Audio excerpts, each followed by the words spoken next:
नमस्कार सविता किचन को आपण समस्त को बहुत बहुत स्वागत। चलतु आज बनैबा अटार गुपचुप।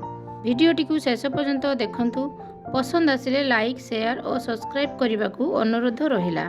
प्रथमे गोटे पात्र रे आधा कप सुजी नेली, तापरे 2 कप अटा नेली। अटा और सुजी को मिसई नेली। अल्प अल्प पानी देई एहाकू टाण करी चकटिली।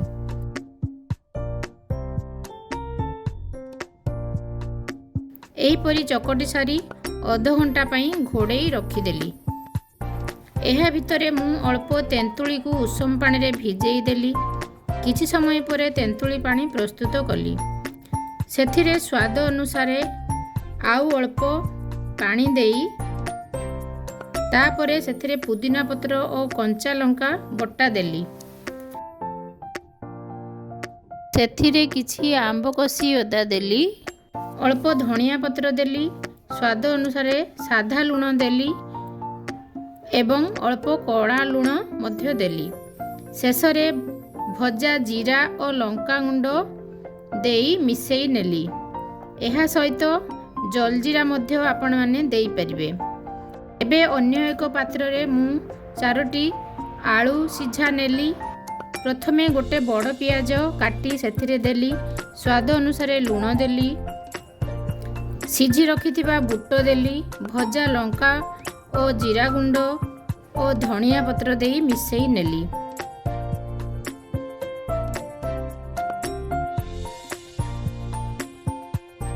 आमर खटा पानी और आलू चटनी प्रस्तुत हो गला परे गुपचुप तैयारी करिबा। अध घंटा परे अटार डोटी को आउ टिके चकटी नेई एही परि भाबरे लंबा लंबा रोल करिनेली।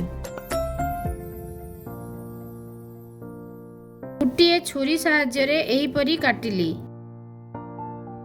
एहाकू गोल गोल करी घोड़ेई रखिली। एबे हातरे और चौकी रे अल्प टिके तेल लगेई गुपचुप गुड़िक बेली नेली। एबे गैस रे गुटे करेई बसैली। करेई रे किछि रिफाइन तेल देई देली। तेल गरम हेबा परे पूरी को गोटिए परे गोटिए करेई रे देली।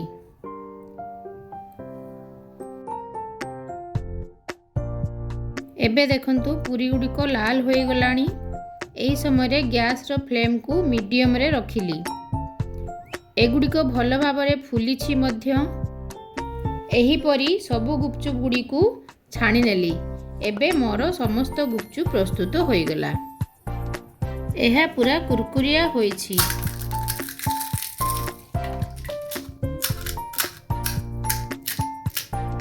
आपण माने मध्य एपरी भाबरे घरे बनांतु। एहा आपण मानक पई हाइजीनिक और हेल्दी होबो। जदि आज रो ए वीडियोटी आपण मानकु पसंद आसिला वीडियोटी को गोटे लाइक और शेयर करि देबे। जदि मो चैनल को सब्सक्राइब करि नाहंती तेबे सब्सक्राइब करी पाखरे थिबा बेल आइकन टी को प्रेस करि देबे, जहा द्वारा सब वीडियो रो नोटिफिकेशन आपण माने पाई परिबे। आज पई रहूची पुनी देखा हेबा आउ एको नवा वीडियो रे। नमस्कार, थैंक्स फॉर वाचिंग।